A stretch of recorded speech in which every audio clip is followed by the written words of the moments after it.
The sun of 1876 in the Arizona Territory was a merciless thing.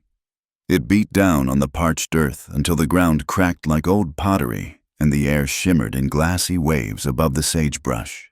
It was a sun that bleached bone, baked hope out of a man, and left nothing but the hard, gritty truth of survival. Eliza May Carter knew this sun. She felt it on the back of her neck, a familiar weight like a heavy hand, as she guided her worn buckboard wagon along the rutted track that passed for a road. The wheels groaned a complaint with every turn, a sound as constant and weary as the buzz of the horseflies that circled her mare's head. Eliza May was all of 19, but the land had already carved its story onto her face. Her features were fine, yet there was a firmness in her jaw and a directness in her steady gray eyes that spoke of fences mended, calves pulled, and long nights spent with a rifle across her lap. She was, as the folks in the nearby town of Dusty Ford said, an untamable girl. The description was not always a compliment. It meant she rode as well as any man, spoke her mind plain, and possessed a spine made of pure ironwood. Her hair, the color of sun-cured hay, was braided tight to keep it from whipping in the wind. But stubborn strands always escaped to frame a face that rarely offered an easy smile. She handled the leather reins with a competence that was second nature, her movements economical and sure. For Eliza May, freedom was not an idea written in a book. It was the vast, unforgiving expanse of land that stretched to the horizon, and the strength in her own two hands to hold on to her small piece of it. The ranch she and her mother, Martha, fought to keep afloat was modest, a scratch in the dust compared to the sprawling empire of Silas Crowell. But it was theirs, paid for with the sweat and eventually the life of her father. Now, her goal was simple: keep the ranch, keep her independence. The wagon bed was loaded with the means to do just that: heavy sacks of salt for the cattle and precious crates of ammunition for the Winchester that rested beside her on the seat. The first sign of trouble was not a sight but a sound, a low drumming that vibrated up through the wagon wheels and into the soles of her boots. It was the sound of horses, many of them, ridden hard.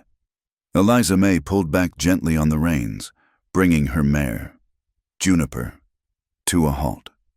She listened, her head cocked, her eyes scanning the shimmering horizon. Dust, a plume of it, rising angry and brown against the pale blue sky, moving fast from the direction of the canyons. It was not the lazy dust of a cattle drive. This was the dust of a hunt. She considered turning the wagon, finding a wash to hide in until it passed. But the track was narrow and the terrain unforgiving. Before she could decide, the chase burst into view. A half-dozen riders, their faces obscured by bandanas, spurred their horses in a frenzy. Leading them was a man whose bulk was unmistakable even at a distance: Silas Crowell. He rode a big black gelding that seemed to devour the ground. Crowell owned the best water, the best grazing land, and, some whispered, the law in Dusty Ford. His ambition was as vast as the territory, and just as ruthless. And they were chasing one man. He was Apache. That much was clear from his buckskins and the way he rode his painted pony as if he were part of the animal itself. He moved with a fluid grace that made Crowell's men look like clumsy sacks of potatoes on horseback. He was not panicked, but focused, weaving through the scrub and rocks with an instinctual knowledge of the land. Eliza May saw a dark stain on his shoulder, but he showed no sign of faltering. This was his land they were on, a sacred path his people had traveled for generations, and his flight was not one of fear, but of tactical retreat. He was protecting something more than just his own life. The chase was a collision of worlds hurtling directly toward her. Eliza May was trapped. To her left was a steep, rocky embankment. To her right, a drop into a dry arroyo. There was nowhere to go. Her hand tightened on the stock of her rifle. She could shoot well enough to defend herself, but against 7 men, that was a short path to a shallow grave. Silas Crowell's face, flushed and furious, was clear now. His eyes, small and dark like buried stones, swept over her and dismissed her as an obstacle. "Get that wagon out of the way, girl," he bellowed, his voice a gravelly roar that carried over the thunder of hooves. One of his men, eager to impress, fired a shot into the air. Juniper shied violently, her eyes rolling in terror. The wagon lurched, and one of the ammunition crates slid, striking the side panel with a heavy thud. Eliza May fought the reins, her knuckles white, her jaw set. This was her salt, her bullets, her survival. She would not be pushed aside. The Apache warrior, Taza, used the momentary disruption to his advantage. He cut sharply to the right, urging his pony down the treacherous slope of the arroyo, seeking the cover of the far bank. Crowell swore, a vile and creative curse, and gestured for his men to follow. Their heavy horses struggled on the loose rock, slipping and sliding where the Apache's pony had moved like a goat. In that chaotic moment, an idea, sharp and desperate, sliced through Eliza May's mind. It was not a plan born of courage or a desire to help the stranger. It was the cornered animal's instinct to lash out, to create chaos of her own. She was not aiming for Silas Crowell or any of his men. Her fight was not with them. Not yet. Her fight was with the moment, with being trapped and helpless. She raised the Winchester to her shoulder, the wooden stock familiar and solid against her cheek. She did not aim at flesh and blood. Her target was wood and iron. Crowell's supply wagon, carrying water and gear for his men, was trying to navigate the narrow pass. She lined up the sights on its large rear wheel. She took a breath, held it, and squeezed the trigger. The rifle bucked against her shoulder. The crack of the shot was sharp and clean. Splinters flew from the wagon wheel's thick spokes. There was a sound of groaning, tortured wood, and then the heavy wagon canted sharply, its axle breaking with a deafening snap.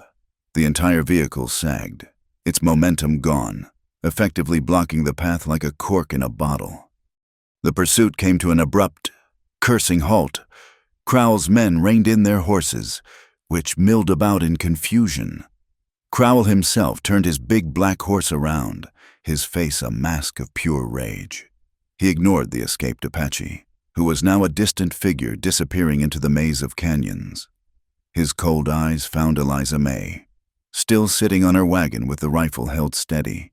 He understood perfectly what she had done, though he could not fathom why. To him, her action was not self-preservation, it was defiance. He rode slowly toward her, the fury radiating from him like heat from a forge. He stopped his horse a few feet from her wagon, close enough that she could see the sweat beading on his upper lip and the cruel twist of his mouth.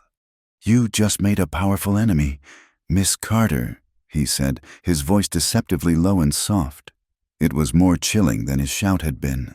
That was a mistake, a costly one. Eliza May met his gaze without flinching, though her heart hammered against her ribs like a trapped bird. "Your chase was scaring my horse. Mr. Crowell, looks like your wagon just had some bad luck." A humorless smile touched his lips. "I do not believe in luck," he said. "I believe in accounts, and we will settle this one." He held her gaze for a long moment, branding her with his promise of retribution, before turning his horse and barking orders at his men to unhitch the team. They were stranded. For now. Eliza May did not wait to watch. She clicked her tongue, shook the reins, and urged Juniper forward, past the wreckage and the simmering hatred of Silas Crowell. She did not look back. She could feel his eyes on her, a physical weight, all the way until the bend in the road took her out of his sight. Only then did she let out the breath she had been holding. Her hands were shaking. She had not saved the Apache warrior. She had saved herself. But in the West, intentions were often irrelevant. The result was all that mattered, and the result was that she had crossed Silas Crowell and, in doing so, had thrown her lot in with a stranger whose name she did not even know. As the afternoon wore on, the sky began to change. The brilliant, merciless blue faded to a sickly yellow-brown at the horizon.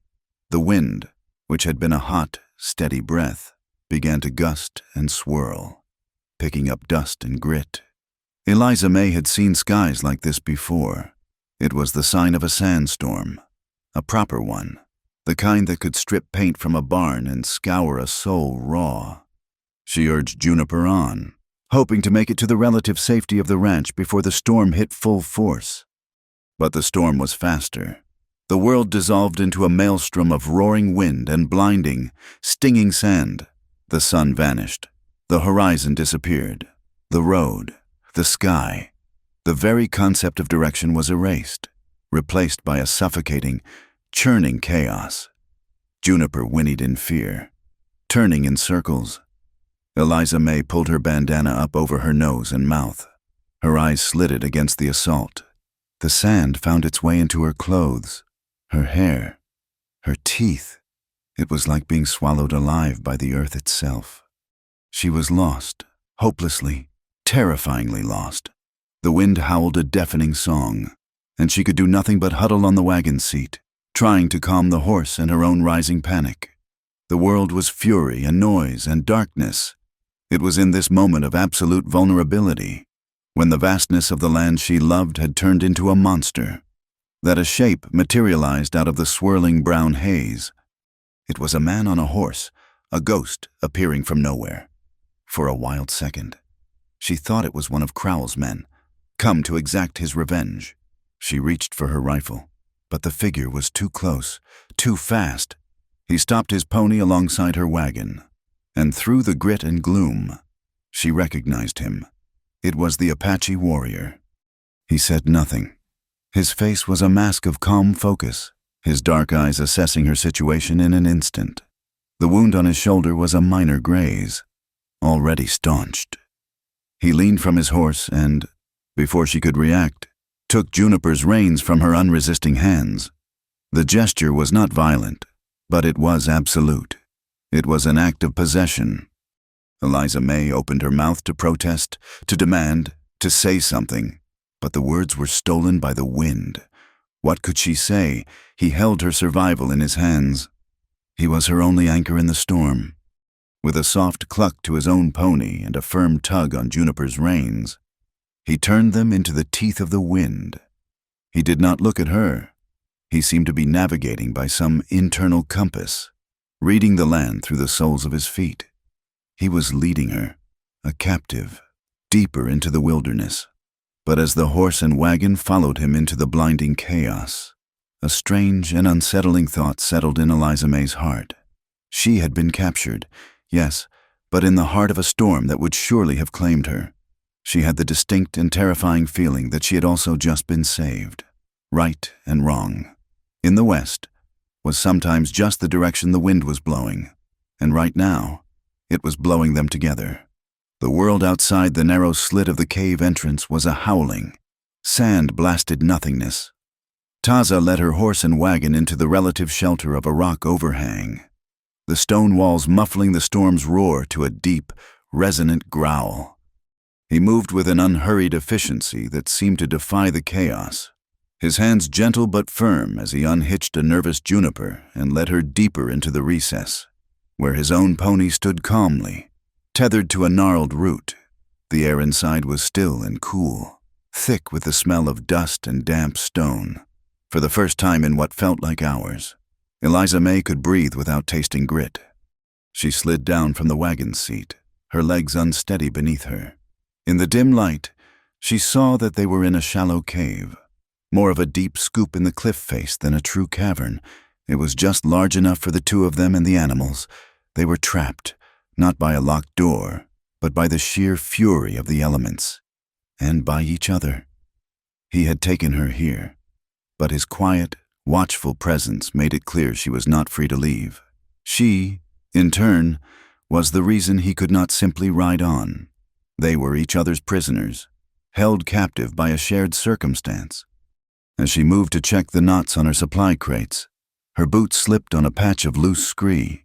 She threw out a hand to steady herself against the rock wall, and a sharp edge of stone bit into her forearm, leaving a long, shallow scratch that welled up with blood. She hissed in a sharp breath, more from annoyance than pain. It was just one more indignity in a day full of them. Taza turned, his movement silent. His dark eyes missed nothing. Before she could wave him off or say she was fine, he was beside her. He took her arm gently, his touch surprisingly light for a man who seemed carved from the landscape itself. He examined the cut with a clinical detachment, then released her and turned to a small leather pouch tied at his waist. From it, he took a pinch of dried leaves and a small, fibrous root. He chewed the root for a moment, then mixed the pulp with the leaves in the palm of his hand, creating a dark, fragrant poultice. Eliza May watched him, her suspicion warring with a grudging curiosity. "I do not need any of your remedies," she said, her voice sharp. "It is just a scratch." He did not look up. "An untended scratch in the desert can turn foul," he stated simply, as if discussing the weather. He reached for her arm again. This time, she pulled back. "I said I am fine." He finally raised his eyes to hers. They were deep and steady, and held no trace of malice or mockery. There was only a calm, unshakable logic. "You helped me when you shot Crowell's wagon. Now the storm holds us. A wound that sickens you makes you a burden. This is not for you. It is for me." His reasoning was a strange sort of rope, pulling her in with its stark practicality. He had not offered kindness. He had demanded cooperation for the sake of his own convenience.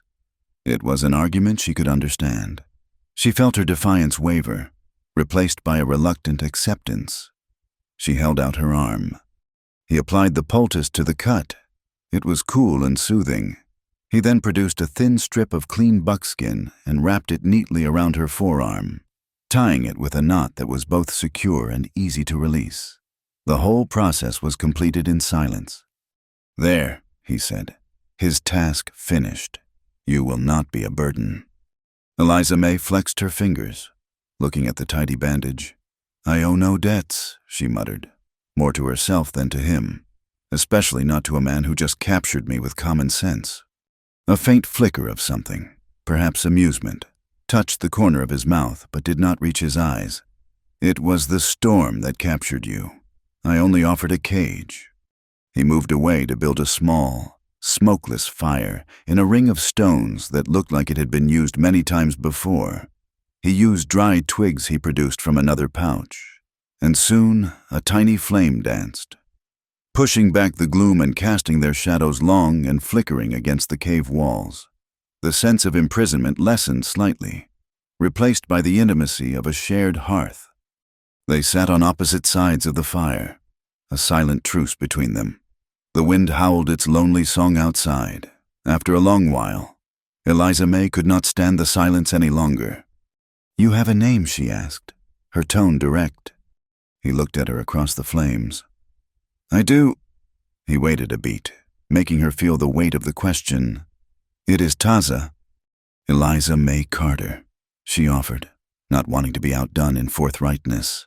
She watched him, trying to piece together the man from the warrior she had seen.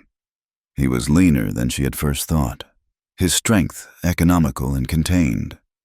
The leather tie that held his herb pouch was old and worn, a symbol of discipline and tradition. Why were Silas Crowell and his men so keen on catching you? Taza fed a small stick into the fire. "They were not trying to catch me. They were trying to kill me. They laid a trap near the spring. I was not supposed to see it." "The spring?" she asked. "You mean Whisper Creek Crowell fenced that off months ago? Said it was on his property line." "A line drawn on a piece of paper does not change the land," Taza said, his voice low and even. "That water is the life of this place. It is a stop on a sacred path my people have walked since before the papers were drawn. He is not just taking water. He is taking our memory, our soul." Eliza May thought of her own small ranch, of the well her father had dug with his own hands, and the constant fear of it running dry. She thought of the way Crowell's cattle grazed right up to her fence line, always pushing, always testing. "He wants it all," she said quietly. "He has been trying to get my mother and me to sell our land for the better part of a year. Offers a price that is an insult, then sends his men to cause trouble. A cut fence here, a spooked herd there. Nothing you can prove." He has the town's law in his pocket, Taza observed. It was not a question. Deputy Crane is more like Crowell's ranch foreman than a lawman, she confirmed, a bitter edge to her words. He does whatever Silas tells him. My best friend, Nellie Boone. She is the postmistress in Dusty Ford. She hears all the whispers. She says Crane is bought and paid for, solid gold. They fell silent again, but the silence had changed. It was no longer the heavy silence of suspicion, but the lighter, more thoughtful silence of two people looking at the same map of trouble from different sides of a river. They were a study in contrasts. She sat straight, her body tense, her hand never far from the old, worn reins of her life that she clutched so tightly. He was relaxed, a picture of calm, his discipline as ingrained as the weave of his medicine pouch. He will not stop, Taza said, his gaze fixed on the flames. Men like Crowell do not stop until they have consumed everything, the water, the land, then the sky itself, if they could find a way to fence it. I will not sell, Eliza May said, her voice fierce with a conviction that was the bedrock of her soul. That ranch is all we have left of my father. It is our freedom. Freedom is a difficult thing to own, Taza mused. Sometimes you must fight for it. Sometimes you must let it go to keep it. His words were strange and unsettling, and she did not fully understand them. Before she could ask what he meant, the wind outside seemed to lessen its assault. The constant roar softened to a mournful sigh. The storm was passing.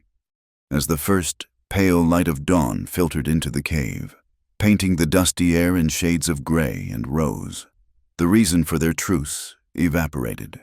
The world outside was being reborn, scoured clean by the wind. They were no longer captives of the storm. They were just a settler girl and an Apache warrior, two people from worlds that were taught to hate and fear one another. Eliza May stood up, brushing the dust from her denims. The storm is over, she said, her voice businesslike. I can find my way from here. Taza nodded, rising to his feet in a single, fluid motion. The tracks will be gone, but the sun will guide you east. He went to untether Juniper, his movements as economical as ever, as he led the mare out of the cave. Eliza May did a final check of her wagon, making sure the crates were still secure after the wild ride. Her fingers brushed against a piece of oilskin paper, snagged on a metal buckle of the harness. It had not been there when she left Dusty Ford. It must have been plastered there by the wind, torn from a rider in the chase. Curiosity piqued. She worked it free. It was folded into a small square. Unfolding it, she saw a map, crudely drawn in charcoal. It showed the canyons, the ridges, and the buttes of the surrounding area. And there, marked with a heavy X, was a location labeled simply Spring. Lines were drawn from it, indicating a flow, and notes were scrawled in the margins about flow rate and depth. It was a survey, a plan. It was the heart of Whisper Creek, laid bare on a piece of paper. One of Crowell's men had lost it. This was not a claim of ownership. This was a blueprint for theft. She quickly folded it and tucked it deep into her pocket just as Taza returned. He handed her the reins. Their fingers brushed for a fleeting second. His were calloused and warm. Thank you, she said, the words feeling stiff and inadequate in her mouth. He simply gave a slight, almost imperceptible nod. He turned to his own pony, and without a backward glance, swung himself into the saddle. He looked at her one last time. Crowell will remember your face. He said it was a warning. Let him, she replied, her chin held high. I will remember his... And with that, he was gone, disappearing into the newly washed landscape as silently as he had appeared in the storm. Eliza May stood for a long time, the reins in her hand, watching the spot where he had vanished. She was alone again, the untamable girl on her own piece of land. But something had shifted. She was still alone, but her fight no longer felt that way. In her pocket, the map felt heavy, like the weight of a new and dangerous truth. She climbed onto the wagon, turned Juniper's head toward the rising sun, and started for home. knowing that this was not the end of the story, but the start of a whole new chapter of trouble. The ride home was a journey through a world scoured clean. The sandstorm had reshaped the dunes and scrubbed the sky to a pale, fragile blue. When the familiar outline of her small ranch house appeared, a wave of relief so powerful it made her dizzy washed over Eliza May. She was home. The sight of the weathered gray wood and the stone chimney her father had built was the only anchor she had in a world that had suddenly tilted on its axis. Her mother, Martha Carter, was on the porch before the wagon had fully stopped, her face a study in calm concern. Martha was a woman whose strength was not in loudness, but in depth, like a river that runs quiet but deep. She did not rush forward with questions. Instead, her eyes took in every detail, the exhaustion etched around her daughter's eyes, the new, neat bandage on her forearm, the way Eliza May's hands held the reins with attention that went beyond the normal fatigue of a long ride. "The storm was a bad one," Martha said, her voice even. It was a statement, not a question, an opening for Eliza May to fill. It was, Eliza May agreed, climbing down from the wagon. Her muscles ached with a weariness that was more than physical. "I found a cave, had to wait it out." She offered the simple, edited truth, unwilling to add the weight of an Apache warrior to her mother's burdens. "Not yet." Martha simply nodded, her gaze lingering for a moment on the buckskin tie on her daughter's arm before she turned to help with the supplies. She knew there was more to the story, a missing piece as large as the sky, but she also knew her daughter. Eliza May would tell it when she was ready, and not a moment sooner. For now, it was enough that she was home, safe, together. They unloaded the salt and the precious ammunition. The familiar work, a comforting ritual that pushed back the unease, at least for a little while.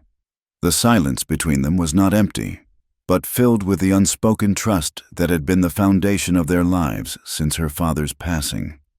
2 days later, the quiet of the ranch began to feel like the calm in the eye of a hurricane.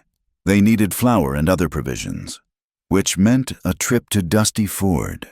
As Eliza May rode Juniper toward the collection of dusty buildings that constituted the town, she felt a knot of apprehension tighten in her stomach. News, like tumbleweeds, traveled fast in the territory, and she had no doubt that Silas Crowell's version of events had arrived long before she did. She was right.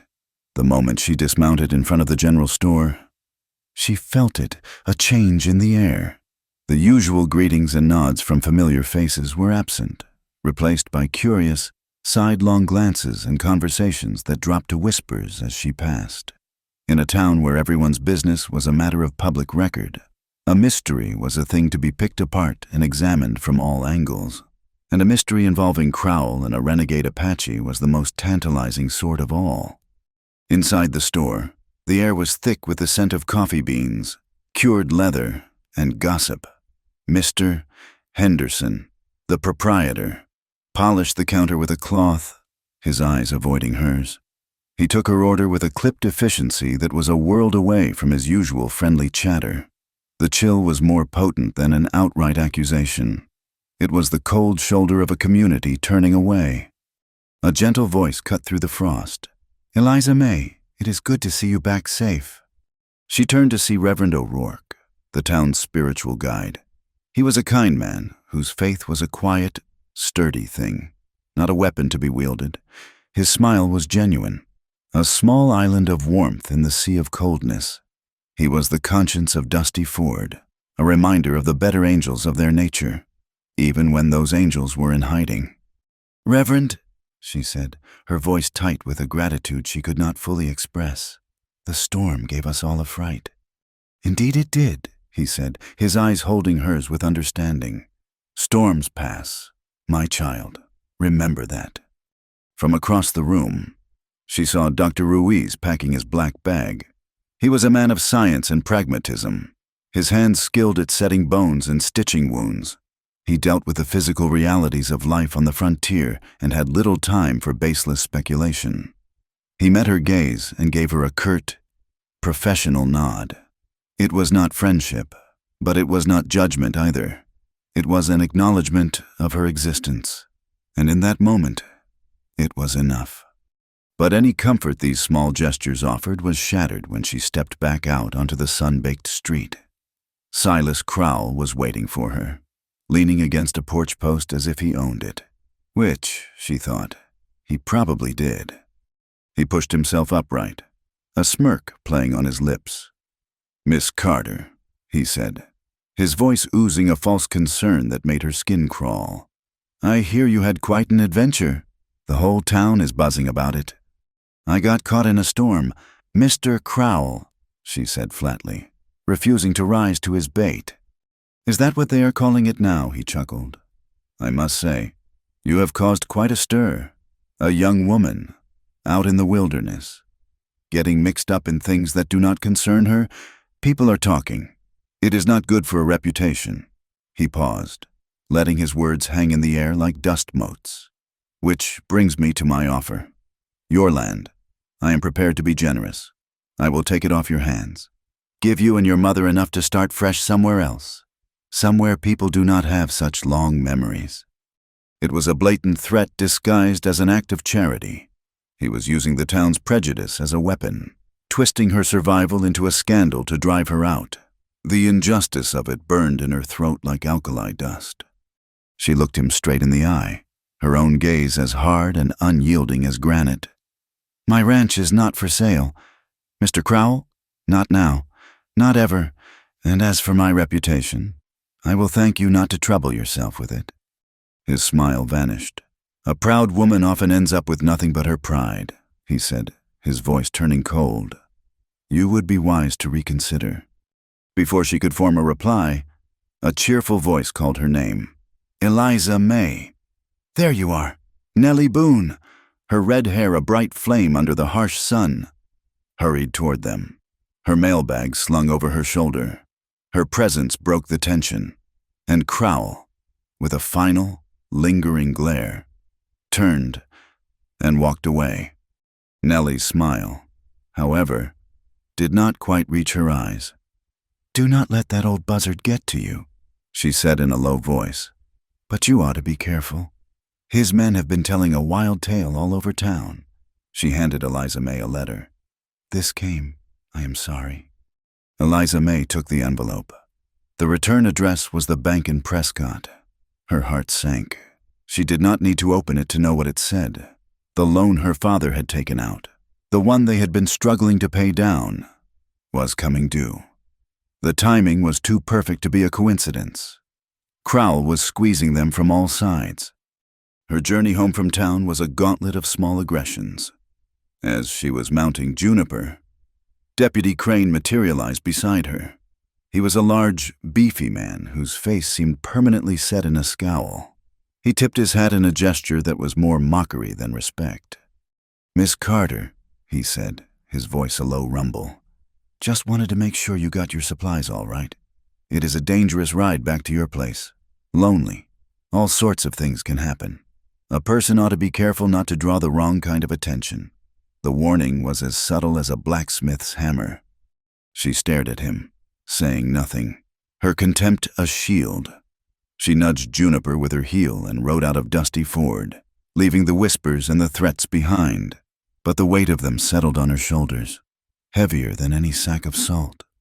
Miles away, hidden in a thicket of mesquite on a ridge overlooking Whisper Creek, Taza watched the slow dance of death. The new barbed wire fence was a thing of brutal ugliness, its barbs gleaming like a predator's teeth in the sun. It was an insult to the land, a scar that declared ownership over something that could never be owned. For days, he had observed, learning the patterns of Crowell's men, his patience as vast as the desert itself. Today was different. Two riders approached the main pool of the spring, the place where the water bubbled up clear and cold from the heart of the earth. They were not on patrol. They dismounted and pulled heavy burlap sacks from their saddles. Taza watched, his body perfectly still, as they untied the sacks and poured a stream of white, chalky powder into the water.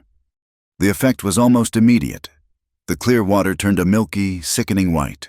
Below the surface, the small fish that darted among the rocks began to writhe. One by one, they floated to the surface, their silver bellies turned up to the sky. The poison was swift, silent, and absolute. It was an act of profound evil. This was not about controlling the water. It was about destroying it. It was a message, sent in the vilest possible way. To his people and any others who relied on the spring, this life is not for you. This place is ours, even if we have to kill it to keep it. A cold, controlled rage settled deep within Taza. It was not a hot, reckless anger, but something far more dangerous. It was the focused fury of a guardian watching a sacred trust being defiled. He committed the faces of the two men to memory. He watched them mount up and ride away, laughing about their work. That night, as the moon rose over the poisoned spring, Taza made his way to a sacred place nearby, a flat-faced rock that bore the carvings of his ancestors. The symbols told the story of his people, a map of their journey through both the physical and the spiritual world.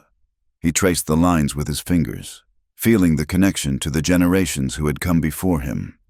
There was one central symbol, a spiral that represented the source of all life, the place where the water spirit dwelled. It was the heart of Whisper Creek. At that same moment, in the dim lamplight of her kitchen, Eliza May stared at the crude map that had blown into her life.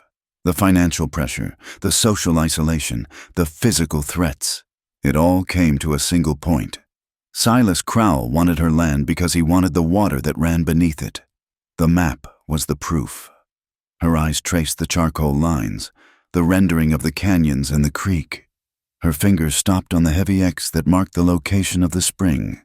It was not just a mark. It was a target, a claim. Taza, standing before the ancient rock, saw the spiral carving as if for the first time. The lines of Crowell's fences, the poison in the water, the greed in the white man's eyes. All of it was an attack on this very spot. The X on the white man's map and the sacred spiral on the stone of his ancestors were the same place. The map she held was a plan of desecration. The knowledge he held was the reason it could not be allowed. Their separate paths, which had crossed by accident in a storm, were now inextricably bound together by a shared enemy and a shared purpose. Justice, he knew, would not be found in the laws of Dusty Ford. It would have to be forged here, at the heart of the water itself, and he could not do it alone. The pressure from the bank loan felt like a physical weight, a stone added to the load Eliza May already carried.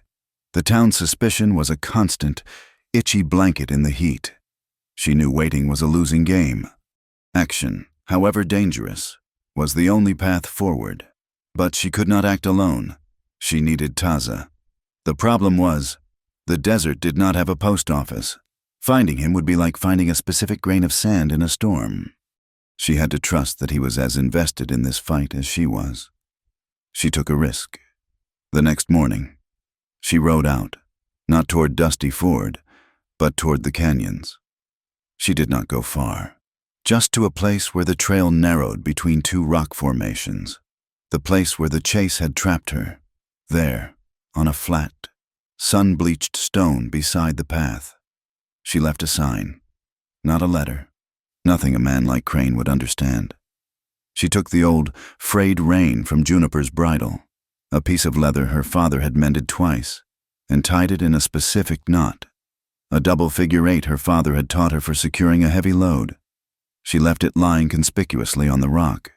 It was a message of trust, a piece of her own history left out in the open. It meant, I am bound by this trouble.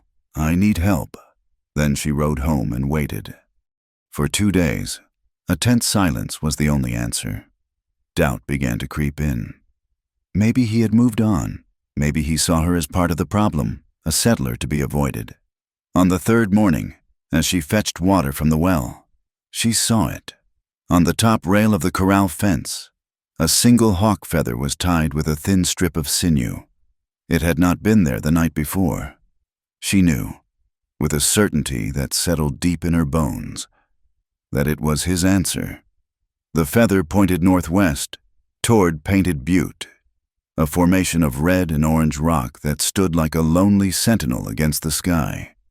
She told her mother she was checking the northern fence line, a lie that sat uncomfortably on her tongue. The ride was long and hot. The butte loomed larger and larger, its colors vibrant in the afternoon sun. As she reached its base, she felt a sense of being watched. She dismounted and waited, her hand resting on Juniper's neck. He appeared as he had in the storm, a silent materialization from the rocks and shadows. Taza stepped into a patch of sunlight, his face unreadable. "You left a knot," he said. It was not a question. "You left a feather," she countered. She reached into her pocket and pulled out the folded oilskin map. "One of Crowell's men dropped this in the storm." She handed it to him. He unfolded it, his eyes scanning the crude drawing. He was silent for a long time, his focus absolute. He traced the lines with a fingertip, his touch surprisingly gentle on the rough paper. When he looked up, his expression had hardened. "This X," he said, his voice a low growl. "It is where he put the poison." Eliza May's breath caught. "Poison, I knew he was stealing the water, but he is killing it." Taza finished, his words clipped and sharp with anger. "To drive my people away for good. To make the land sick so only he can use it." They stood there in the shadow of the great butte, two people from different worlds, holding the two halves of a single, ugly truth. Her proof of his plan, his knowledge of his crime. The space between them, once filled with suspicion, was now bridged by a common cause. "There is a circuit judge coming to Dusty Ford for the market fair in a week's time," Eliza May said, her voice finding its strength. "He is the only law Crowell does not own. If we could show him proof—" "Words are wind," Taza said, handing the map back to her. "A white judge will not listen to the words of an Apache. He might listen to evidence," she insisted. "The map is a start, but we need more. We need proof of the poison, proof that he is forcing people from their land. If we work together, we can get it." He studied her, his gaze intense, searching for something she could not name. He was weighing the risk, the deep-seated tradition of his people to remain separate, to distrust. But he was also a pragmatist. He had seen the dead fish floating in the sacred spring. "What do you propose?" he asked finally. The words were a concession, an agreement, a declaration of alliance. A wave of relief passed through Eliza May. "We gather the evidence. We bring it to the judge, together." And so, their strange and desperate partnership began. The days that followed were a blur of intense, secret training. In the hidden folds of the canyons, they prepared for a battle that would be fought not just with guns, but with wits and courage. Taza, she quickly learned, was a patient and exacting teacher. He showed her how to read the story the land wrote every day. A bent blade of grass told of a rider's passing. The frantic chirping of a sparrow in a bush meant a snake was near. He taught her to move through the scrub without a sound, to use the sun and shadows as a cloak. She was a good student, her practical rancher's mind soaking up the knowledge, recognizing it as the language of the world she lived in but had never truly understood.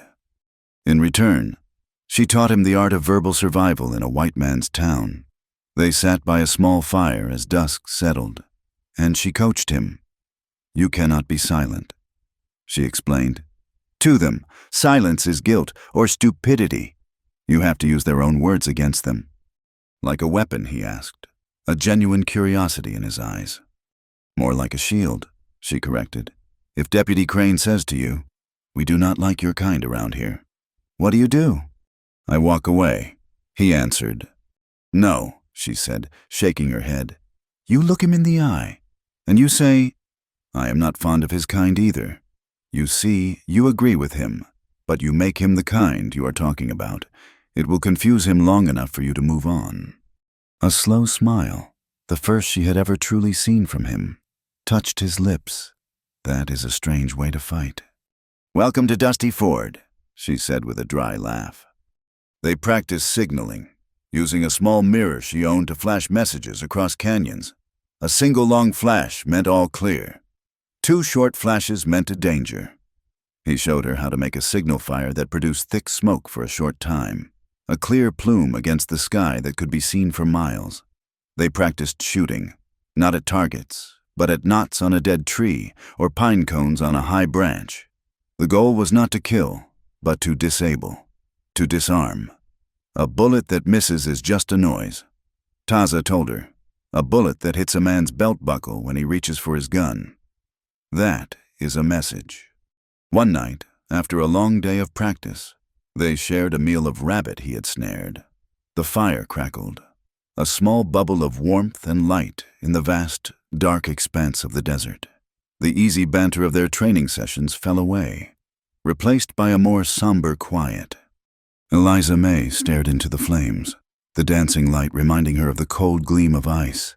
"The winter my father died," she said, her voice barely a whisper, "was the coldest I can remember. The creek froze solid.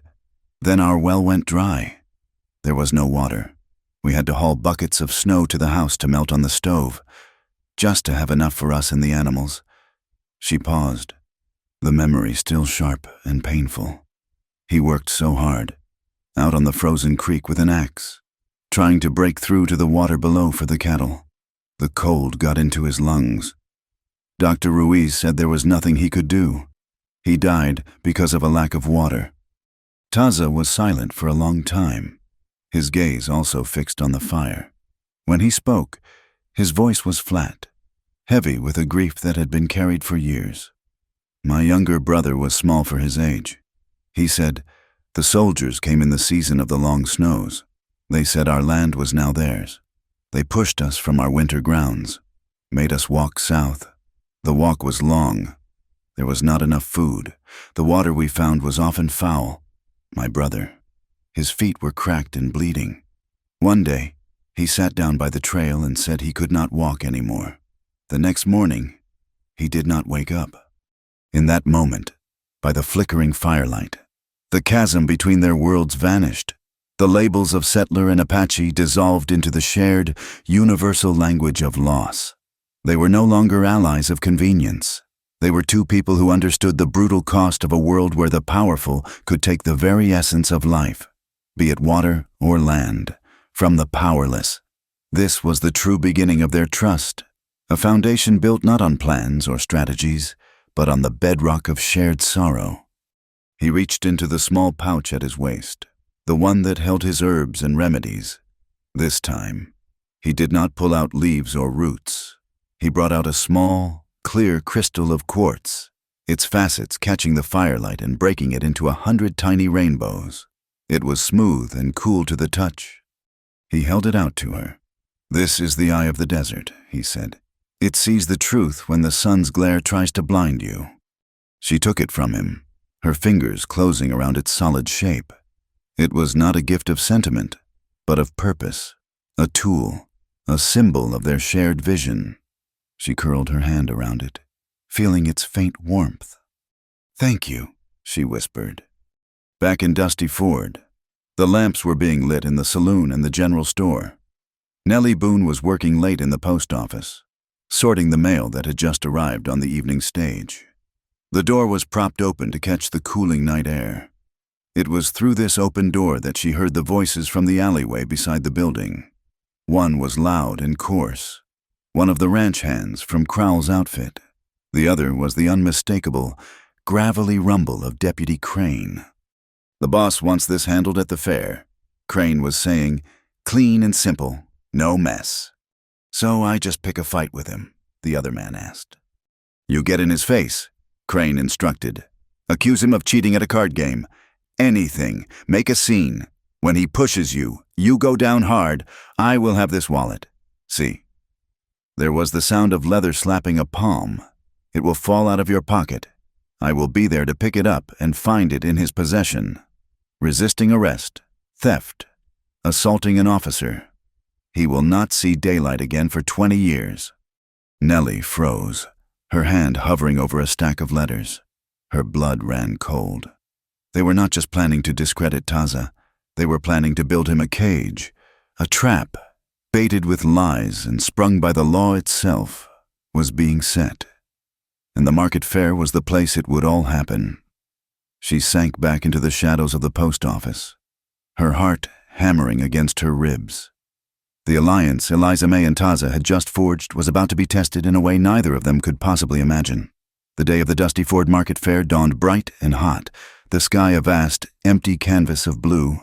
For miles around, wagons, buggies, and riders converged on the town, transforming its single dusty street into a bustling river of commerce and humanity. The air was a thick stew of smells: livestock, frying bacon, cheap perfume, and the sharp tang of horse liniment. Ranchers in their Sunday best haggled with merchants. Children chased stray dogs, and a traveling musician tortured a sad tune from a fiddle. For a day, the harsh realities of the frontier were papered over with a thin veneer of festivity. Nellie Boone's warning, delivered breathlessly at the ranch the night before, had changed everything. The fair was no longer a destination. It was a hunting ground. The trap was set. Now, Eliza May and Taza had to walk into it, not to spring it, but to disarm it and set one of their own. They entered the town separately. Taza moved through the crowd with a quiet grace, his presence both conspicuous and invisible. He was a stone in the river, the current of people parting around him. His face was a calm mask, but his eyes were constantly moving, assessing angles, noting the locations of Deputy Crane and his men. Eliza May, dressed in a simple calico dress, looked like any other rancher's daughter, a basket over her arm. But beneath the calm exterior, her nerves were stretched as tight as a fence wire. In her pocket, the cool, smooth quartz crystal Taza had given her was a small, solid reassurance. Their plan was desperate, a long shot based on a whisper of an opportunity. Nellie had mentioned that Silas Crowell kept his most important papers, including his land deeds, in a lockbox at the small office he maintained behind the saloon. He would almost certainly be showing off his holdings to the visiting circuit judge, a stern, gray-haired man named Patterson, who was currently the guest of honor. Their only chance was to get a look at those deeds. Silas Crowell was in his element, playing the role of benevolent patriarch. A large crowd had gathered in front of the saloon, where he stood on the porch, a stack of brightly colored wool blankets beside him. Judge Patterson stood nearby, looking on with a non-committal expression. "In these hard times," Crowell boomed, his voice dripping with false sincerity, "it is the duty of those who have been fortunate to help their neighbors." He held up a blanket, a small token of my commitment to the good people of this territory. He began handing them out, making a great show of it, patting children on the head and shaking hands with the men. It was a masterful performance, a public display of charity designed to paint him as a pillar of the community. Eliza May saw her chance. While Crowell was occupied, she made her way to the itinerant photographer's wagon. He was a skinny man with ink stains on his fingers, his wagon a marvel of brass lenses and dark cloths. She had spoken to him earlier, slipping him a silver dollar. "Is your magic box ready?" she asked in a low voice. The photographer, a man who cared more for coin than for local politics, nodded. "Just give me a clear view through the window. I will do the rest." Leaving him, Eliza May walked with purpose toward Crowell's office. She timed her arrival for a moment when Crowell himself, having finished his performance, was leading Judge Patterson toward the building. She feigned a stumble, bumping into the judge lightly. "Oh, forgive me, Your Honor," she said, her voice full of flustered apology. "This crowd is so thick." The judge merely grunted, but Crowell turned, his eyes narrowing as he recognized her. "Miss Carter," he said, his tone icy, looking for more trouble. "Not at all. Mr. Crowell," she said, forcing a polite smile. "Actually, I was hoping to have a word with you about your generous offer for my land." She saw a flicker of triumph in his eyes. He thought he had won. "A wise decision," he said, gesturing for her to follow them inside. The office was small and cramped, dominated by a heavy oak desk. On it sat the metal lockbox. Crowell unlocked it with a key from his waistcoat and took out a sheaf of papers. shuffling through them to find the Carter deed. As he did, another document, a larger one with an ornate, hand-drawn symbol at the top, was briefly exposed. It was a master deed, the one laying claim to the entire valley, including Whisper Creek. "I was also hoping to buy a large quantity of salt," Eliza May said quickly, her heart pounding. "But I worry about storing it properly. Your fence line at the creek. It looks so new and strong. I was wondering what kind of wood you used for the posts." She moved toward the dusty window, as if to get a better look at an imaginary wood pile. Her movement was a signal. She was clearing the line of sight. Crowell, puffed up with pride and eager to show off before the judge, took the bait. He held up the master deed. "The finest cedar. Miss Carter, only the best. My boundaries are marked and secure, all legally filed and recorded." He held the paper up to the light of the window, pointing to the symbol. "This mark guarantees my claim indisputable." For a single, frozen second, the deed and the forged symbol of ownership were perfectly framed in the window, outside, unseen. The photographer ducked under his black cloth. There was a faint hiss and a pop of flash powder, a sound lost in the noise of the fair. It was done. Eliza May let out a breath she did not realize she had been holding. "Thank you, Mr. Crowell. I will consider that when I build my new storeroom." She made her excuses and backed out of the office. Her mission accomplished. Now came the second part of the plan. Taza was standing near a farrier's stall, seemingly examining a set of horseshoes.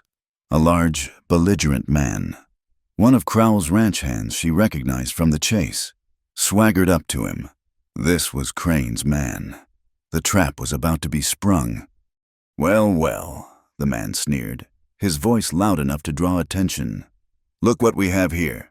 I thought we told you to stay out on the reservation where you belong." Taza did not look at him, his gaze remaining on the horseshoes. "The land does not know your boundaries," he said, his voice calm and low. "Are you getting smart with me?" the man said, shoving Taza's shoulder. It was a clumsy, obvious provocation. Taza took a step back, creating space. He remembered Eliza May's lesson. "I see no reason to get smart," he said evenly. "It would be an unfair contest." The man's face flushed a dull red. The insult, delivered so quietly, had hit its mark. He was losing control of the scene. He abandoned the pretense of an argument and went to the next stage of the plan. "Thief!" he roared, pointing a finger at Taza. "You stole my winnings. I saw you." It was the cue. From the edge of the crowd, Deputy Crane began to move forward, his hand resting on his pistol. The man lunged at Taza, but instead of a clumsy brawl, he executed a practiced move. As he lunged, he cried out in pain, stumbling back and clutching his stomach. A small, wicked-looking knife clattered to the ground between them. A dark stain began to spread across the front of his shirt. It was a convincing performance. "He stabbed me!" the man gasped, collapsing to his knees. The crowd, which had been watching with detached amusement, erupted. The festive mood curdled into a mob's fury. Shouts of, "He has a knife," and "Get the savage," filled the air. People surged forward, their faces twisted with fear and hatred. Deputy Crane drew his gun, a look of grim satisfaction on his face. "You are under arrest," he yelled at Taza. The trap had been sprung perfectly, but he had not counted on Eliza May Carter. A sudden commotion at the edge of the crowd made people turn. Eliza May was on Juniper's back, her face a mask of cold fury. She was not supposed to have her horse in the middle of the fair, but no one was about to stop her. She urged the mare forward, parting the crowd like a ship's prow through water. She did not ride toward Taza. She rode straight at Deputy Crane. As she passed him, she leaned low from the saddle. Her movement was a blur. She snatched something from his belt, something silver and shiny that caught the sun. It was his deputy's badge. She reined Juniper in, bringing the horse rearing up in the center of the chaos. The crowd fell back in alarm. In her raised hand, she held the badge for all to see. "Here is your attacker," she shouted, her voice ringing with authority. She threw the badge into the dust at the feet of the supposedly wounded man. It landed with a soft clink, the symbol of the law lying in the dirt next to the planted knife. The effect was electric. No one had seen what happened. Only the result, the lawman's badge. Now inexplicably at the scene of the crime, the crowd, so sure of its target a moment before, was now confused. Their anger faltered, replaced by a murmur of uncertainty. Deputy Crane stared, his face a picture of disbelief, his hand instinctively going to the empty spot on his belt. He had been outmaneuvered. His own symbol of power had been turned against him. In that moment of stunned confusion, Taza moved. He was not there. He melted back into the crowd, using the chaos as cover. Eliza May wheeled Juniper around, kicking up a cloud of dust, and galloped toward the town's bridge. She saw Taza emerge from behind a water trough, running low and fast. He vaulted over a railing and dropped out of sight. She rode to the end of the bridge, dismounted, and slapped Juniper on the rump, sending the mare running toward home. Then she scrambled down the steep embankment. Taza was waiting for her at the mouth of a large, stone-lined drainage culvert. The sound of shouting from the street above was growing louder, more organized. They did not have much time. Without a word, they plunged into the darkness of the tunnel. The air was cool and damp, smelling of mud and moss. They moved quickly, their footsteps echoing in the enclosed space. Behind them, the sounds of pursuit faded, replaced by the dripping of water and the frantic beating of their own hearts. They emerged at the other end of the town, in a field of overgrown weeds behind a row of abandoned stables. They slipped into the nearest one, the door groaning on its rusted hinges. They found themselves in a cavernous space, filled with the ghosts of horses. Shafts of late afternoon sunlight cut through the broken slats of the roof, illuminating swirling dust motes. It was quiet. They were safe. For now. The adrenaline of the chase began to recede, leaving a profound and shaky exhaustion in its wake. They stood in the center of the stable, not touching, but close enough to feel the warmth radiating from each other. Eliza May could hear the sound of her own breathing, loud in the silence. Taza was watching her, his dark eyes filled with an emotion she could not read. The fierce warrior, the calm tracker, was gone. In his place was just a man, his defenses lowered by the shared danger. Her heart gave a strange, unexpected lurch in this quiet, dusty place. Away from the eyes of the world, he was not just an ally. He was Taza, and she was Eliza May. The air between them grew thick, charged with an unspoken awareness. It was a fleeting, fragile moment, a heartbeat of possibility suspended in a shaft of golden light. But the gap between them, a gulf of culture and history and fear, was too wide to cross. The moment passed, untouched. As darkness fell, they huddled in the hayloft, the driest, most defensible spot. Sleep was impossible. Every sound from the town was a potential threat. Sometime near midnight, a floorboard creaked in the stable below. They both froze, their hands going to their weapons. A low voice, familiar and calm, drifted up from the darkness. "Daughter." It was Martha. Eliza May nearly cried out in relief. She scrambled down the ladder. Her mother stood in the moonlight, a heavy basket in her hands. She set it down and pulled Eliza May into a fierce, brief hug. "I figured you would need a place to lie low," Martha said, her voice matter-of-fact, betraying none of the fear she must have felt. She looked past Eliza May to where Taza stood in the shadows of the loft. She gave him a steady, appraising look, then nodded once, a gesture of acknowledgement, of acceptance. In the basket was food, a canteen of fresh water, and clean linen for bandages. Tucked into the cloth was a folded note. Eliza May opened it in the pale moonlight. The handwriting was her mother's, strong and clear. It read, "Justice is not a thing you wait for. Daughter, it is a thing you make. The sanctuary of the abandoned stable could not last. Every creak of its old bones, every gust of wind that rattled the loose boards, was a potential discovery. Before the first hint of dawn painted the eastern sky, Taza was awake and alert. He moved with a familiar silence, a shadow detaching itself from other shadows. He touched Eliza May's shoulder lightly, a gesture that was both a warning and a summons. There was no need for words. She understood. Dusty Ford was no longer safe. They had to disappear into the land.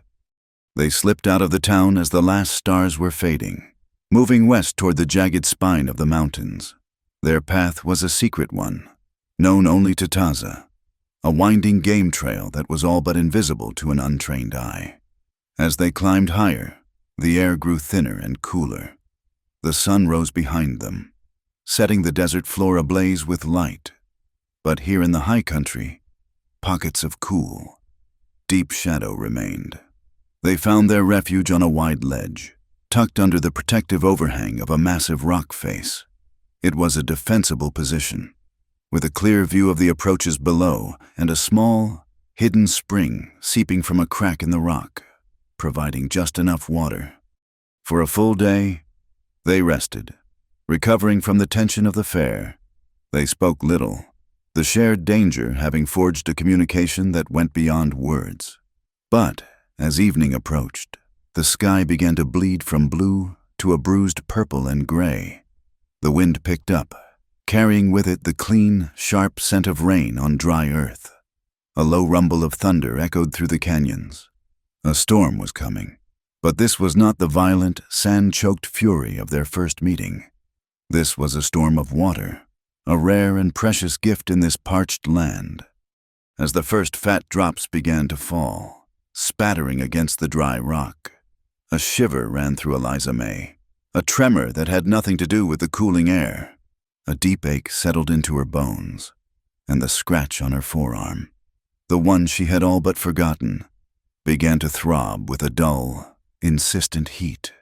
The long days of stress, poor sleep, and constant vigilance had taken their toll, leaving her defenses down. A fever, low but persistent, was taking hold. She tried to hide it, pulling her thin shawl tighter around her shoulders and turning away from Taza to stare out at the descending rain. But he missed nothing. He saw the slight tremor in her hands, the unnatural brightness of her eyes in the fading light. He moved closer, the scent of sage and wet leather clinging to him. He reached out and placed the back of his hand against her forehead. His touch was hesitant, almost awkward, the gesture of a man unfamiliar with such things. His hand was calloused but surprisingly cool against her heated skin. "You are burning," he stated, his voice flat with observation. But she heard an undercurrent of something else, something that sounded like concern. "It is just a chill," she insisted, her voice not as steady as she would have liked. She tried to pull away, but another shiver racked her body, betraying her. He frowned, a slight crease forming between his brows. For the first time since she had met him, Taza looked uncertain, almost flustered. He could track a man across bare rock, read the meaning of a single broken twig, and face down a lynch mob without flinching. But this quiet, internal battle being waged within her body was a territory he did not know. He turned to the small pouch at his waist, his movements now brisk and purposeful as he returned to the familiar world of practical solutions. He took out the clean linen her mother had packed and soaked a strip of it in the cool spring water. He knelt before her and gently began to unwrap the buckskin bandage on her arm. The scratch was angry and red, the skin around it puffy and inflamed. He cleaned it with a quiet, clumsy tenderness, his large hands moving with a carefulness that seemed at odds with their strength. Eliza May watched him through a hazy fog of fever. The sight of this self-contained, formidable warrior, now so focused on this small, mundane act of care, was a strange and disarming thing. A weak smile touched her lips. "First you capture me, then you take care of me," she murmured, her voice a little hoarse. "It is a strange sort of bargain." He did not look up from his task, concentrating on redressing the wound with the cool, damp cloth. "I claimed you," he said, his voice low and rough, because the desert swallows the careless. His choice of word, claimed, hung in the air between them. He had not said saved or helped. He had said claimed. It was a word of possession, of responsibility. It implied a connection that went deeper than a chance encounter. He was tying his fate to hers, not out of sentiment, but out of a fundamental law of survival. In this harsh land, you were responsible for those you took under your protection. When he was finished, he sat back on his heels.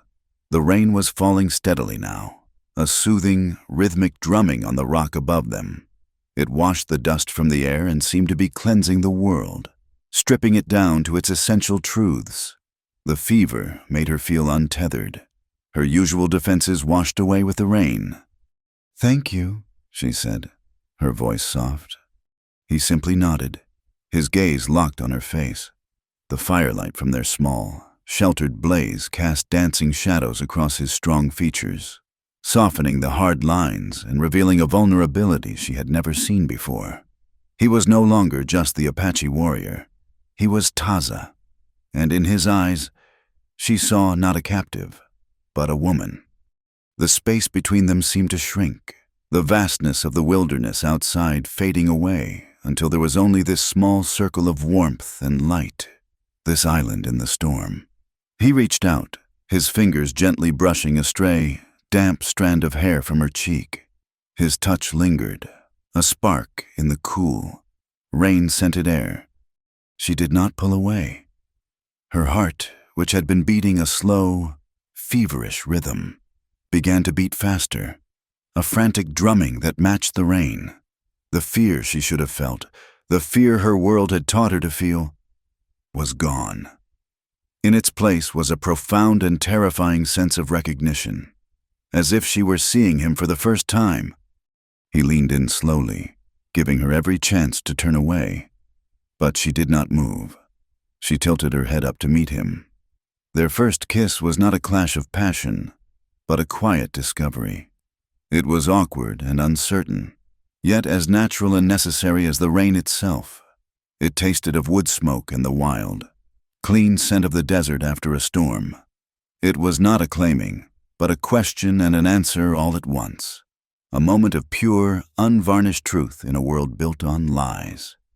When they broke apart, the silence that followed was more intimate than the kiss itself. Eliza May's fevered mind was strangely clear. The girl who prided herself on being untamable, on needing no one, had just willingly surrendered a part of herself, and in doing so, had found a different kind of freedom, a small, wry thought, born of her own stubborn spirit, echoed in her head. The Apache claimed the untamable girl, but she broke through his guard and captured his heart. She saw the proof in his eyes. The warrior's mask was gone completely, replaced by a raw, open expression of a man who had just crossed a boundary he never thought he would approach. He looked as stunned as she felt. To break the spell, to ground them back in the dangerous reality they still faced. She spoke, her voice still shaky. "After this," she said quietly, "after we deal with Silas Crowell, it will not be any easier. The town, they will not understand." "I do not need them to understand," he said, his voice regaining some of its familiar strength. "I only need you to—" His words were a simple, solid promise. He was not naive. He knew the world would see them as enemies, as an impossibility. But here, on this mountainside, with the rain washing the world clean, they were simply a man and a woman who had found each other in the heart of a storm.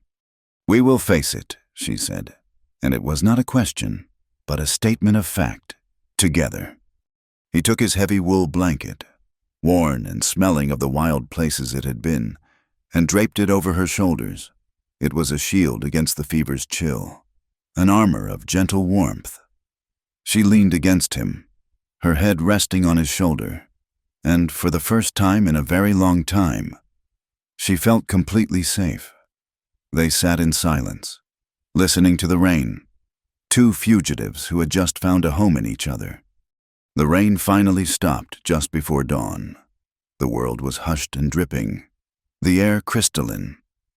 As the first light touched the peaks, Taza grew still, his head cocked as if listening to a sound only he could hear.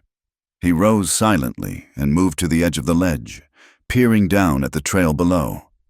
When he came back, his face was a mask of cold fury. The brief peace they had found was shattered.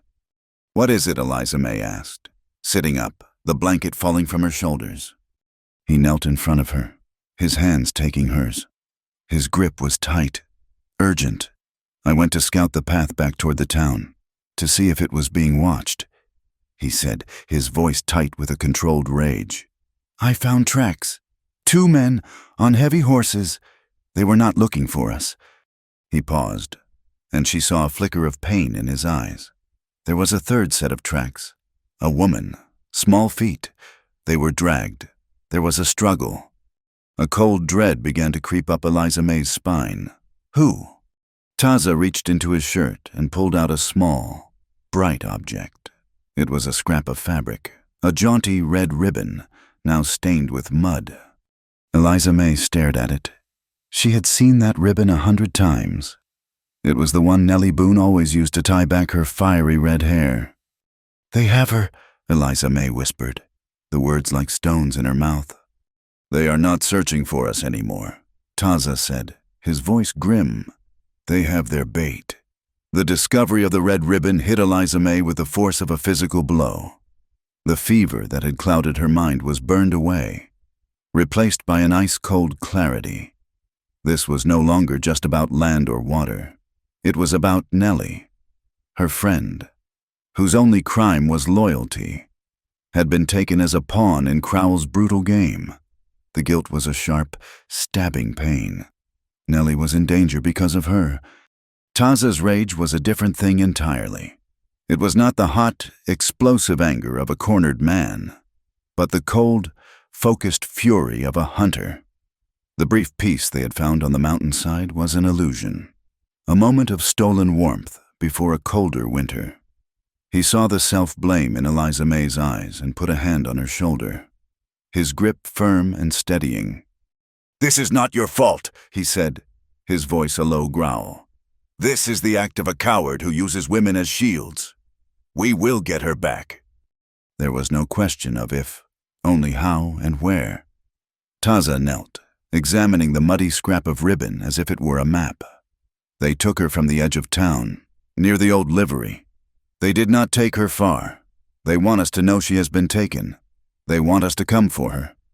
He fell silent, his eyes distant as he pieced together the landscape of the enemy's mind. "A place that is isolated, but easy for them to watch," he murmured. "A place with one way in and one way out." He looked at Eliza May, his dark eyes locking with hers. The old salt shed by the dry creek bed. Eliza May knew the place. It was a dilapidated structure on the forgotten edge of Dusty Ford, where ranchers once stored salt licks for their herds. It was a place of ghosts, abandoned and decaying, and it sat right next to the deep, empty channel of the creek that Crowell's greed had starved of water. It was the perfect cage. A desperate, audacious plan began to form in Eliza May's mind, born from the stories her mother told of playing the long game, of using an opponent's expectations against them. "They expect us to come in the night, with guns blazing," she said, thinking aloud. "They expect a fight." "It is what I would do," Taza admitted. "Then we will do the opposite," she declared, a spark of her old fire returning. "We will walk in through the front door, in broad daylight." She saw the question in his eyes and hurried to explain. "Not both of us, me. I will ride up to that shed, and I will tell Deputy Crane that I am ready to sell the ranch. I will tell him I am beaten. I will keep him talking, keep him gloating. While I have their attention, you—" She looked toward the dry creek bed. "A deep scar on the land. You will use the path their greed made." Taza considered it, his face a stone mask. It was a tremendous risk. It meant putting Eliza May directly in the lion's den, but he also saw the cold logic in it. It was a plan of deception, not brute force. It used their enemy's arrogance as a weapon. "You would have to be convincing," he said slowly. "Oh, I will be convincing," she promised, a bitter taste in her mouth. I will give the performance of my life. While Taza made his way south, using the cover of the canyons to circle around and approach the dry creek from below, Eliza May prepared for her role. She pulled her hair back into a severe, joyless bun and smudged dirt on her cheeks to accentuate the weariness she truly felt. She mounted a horse they had found, a stray from the fair, and rode not with her usual straight-backed confidence, but with the slumped shoulders of a defeated woman. As she rode, another, quieter battle was being fought in the heart of Dusty Ford. Martha Carter, her face set with a resolve that was as unmovable as a mountain, walked with Reverend O'Rourke from one small homestead to the next. They did not go to the merchants or the saloon owner, those whose prosperity was tied to Crowell's.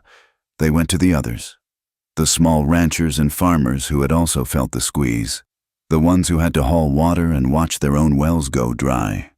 At first, doors were closed in their faces. Fear was a powerful lock.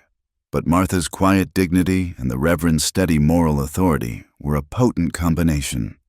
Silas Crowell is counting on our silence, Martha said to one nervous farmer.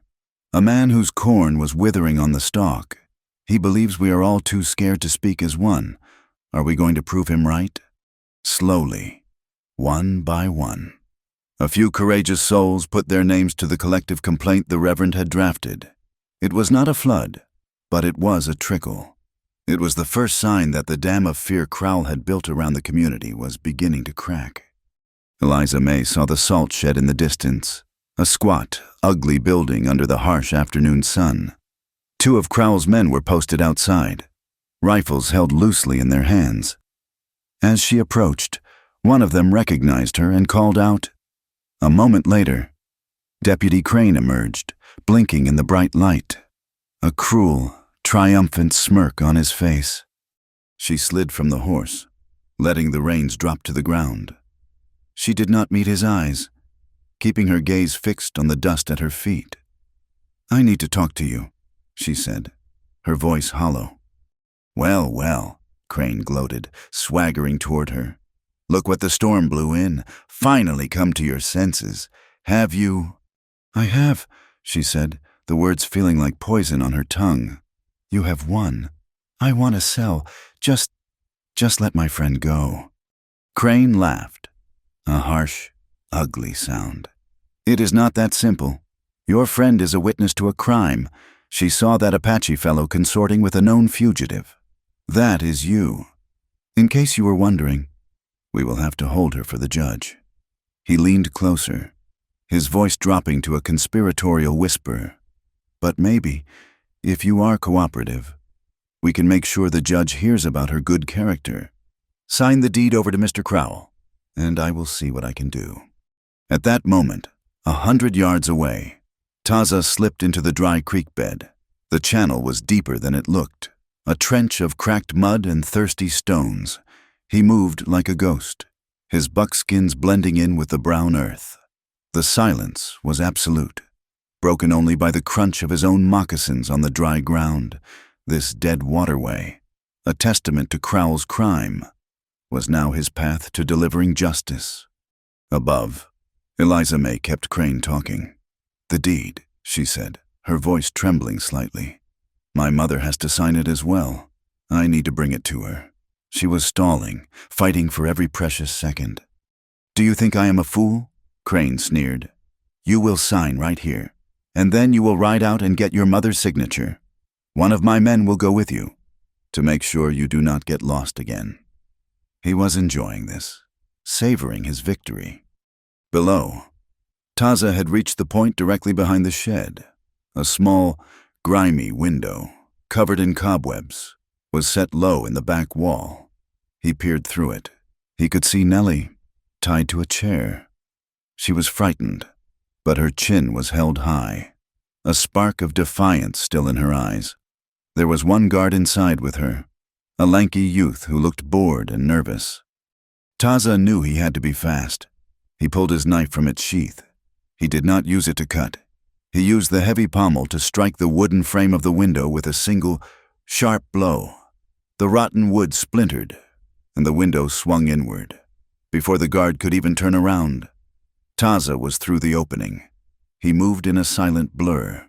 He did not kill the boy. He did not need to.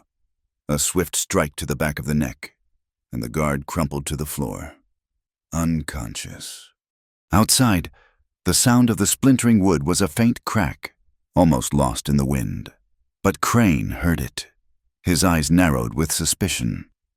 What was that? Eliza May's mind raced. She needed one more moment. She looked past Crane, her eyes widening in feigned terror. "Look out!" she screamed, pointing at the sky.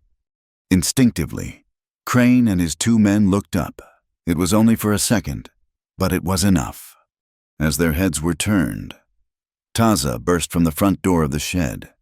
He was not a man. He was a force of nature. He moved with a speed that was almost impossible to follow. He slammed into the back of one guard, sending him sprawling into the dust. He used his momentum to spin, his legs sweeping out and knocking the second guard off his feet.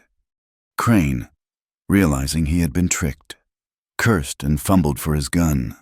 But Eliza May was already moving. She scooped up a handful of loose, alkaline dust from the ground and threw it straight into his face. He roared in pain and surprise, his eyes blinded by the stinging powder. Taza was on him in an instant. He did not strike him. He grabbed the gun hand, twisted it behind Crane's back with a sickening crunch of bone, and sent the pistol flying. The entire fight had lasted less than 10 seconds. It had been an exercise in swift, intelligent, and overwhelming force.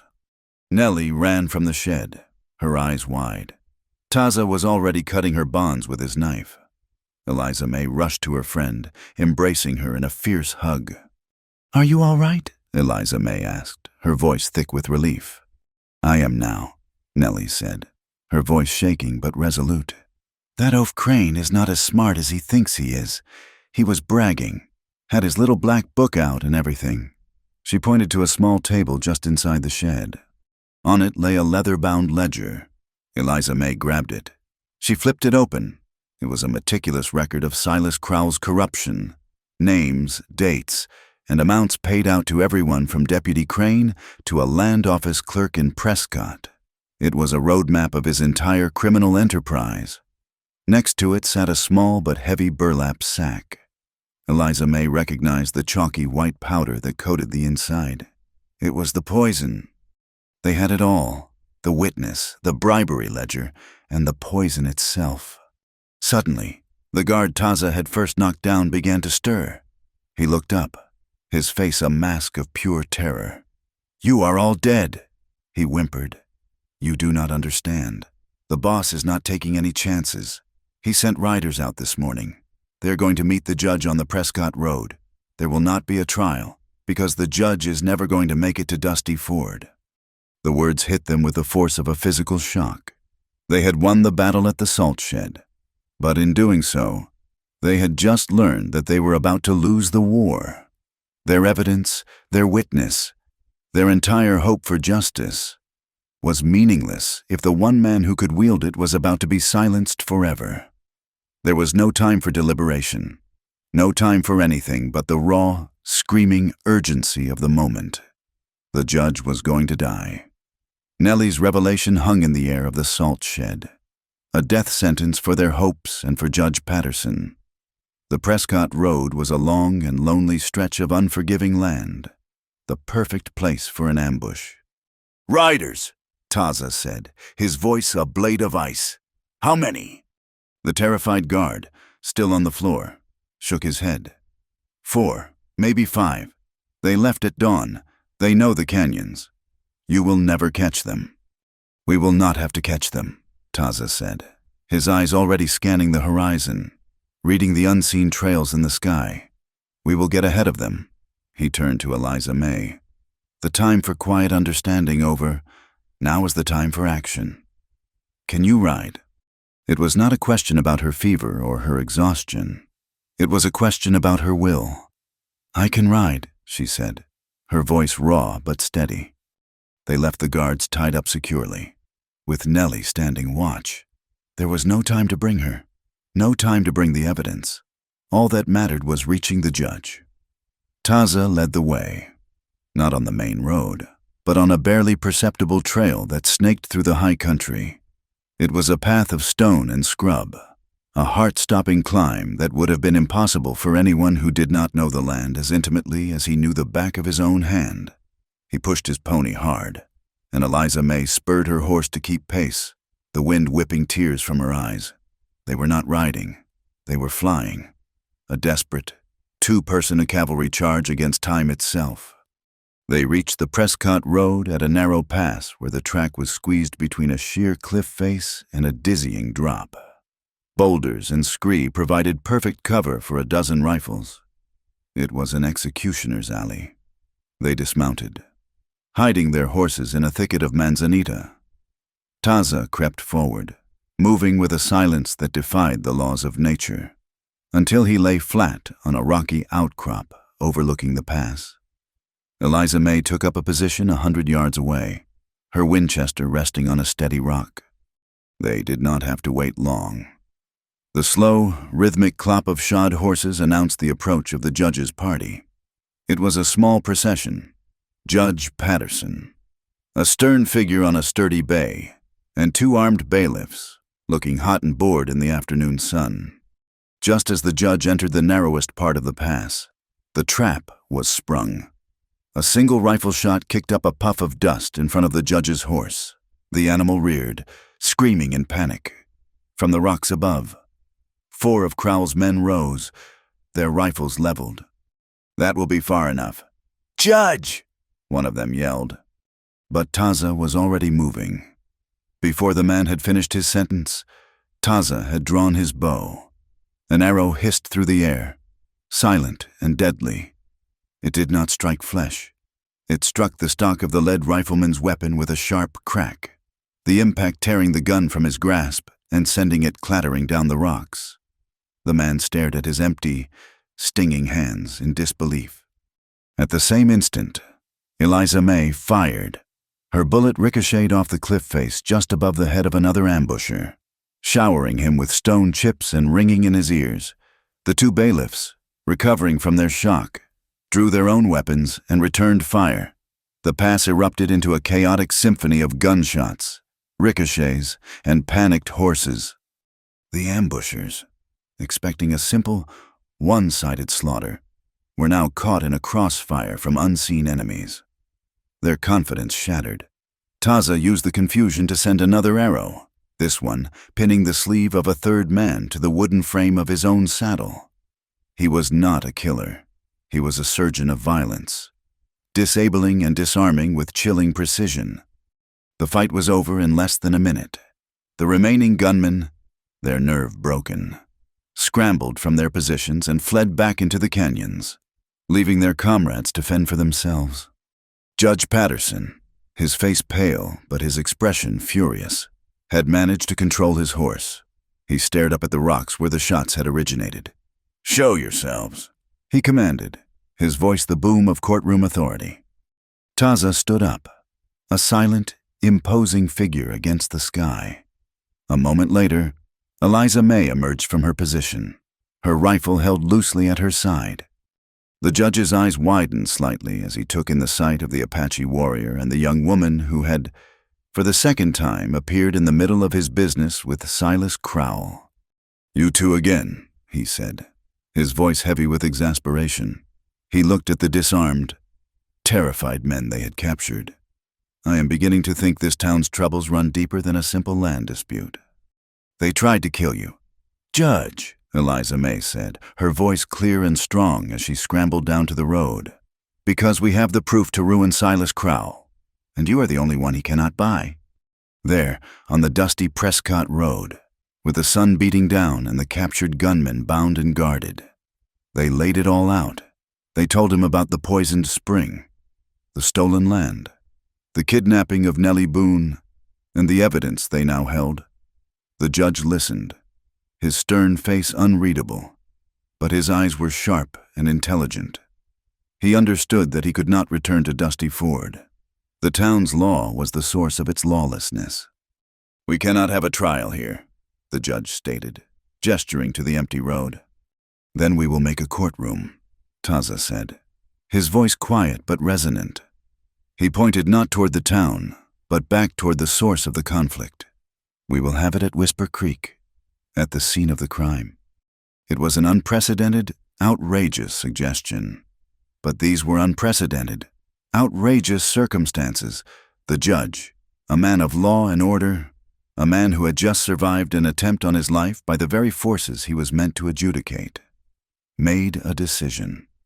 He looked at Eliza May, at Taza, and then at his own shaken bailiffs. "Very well," he said, his voice grim. "Lead the way."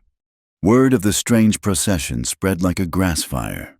As they rode toward the fenced-off spring, people began to emerge from their small ranches and homesteads. Martha and Reverend O'Rourke, their work done, joined the growing crowd. By the time they reached the barbed wire fence that surrounded Whisper Creek, a good portion of the valley's honest folk were gathered, their faces a mixture of fear, curiosity, and a dawning, fragile hope. They were met by Silas Crowell himself.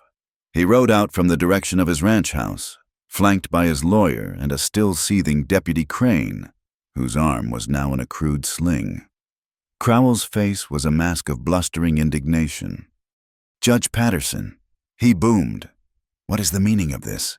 This is private property, and you are in the company of a known fugitive and a murderer." He pointed a thick finger at Taza.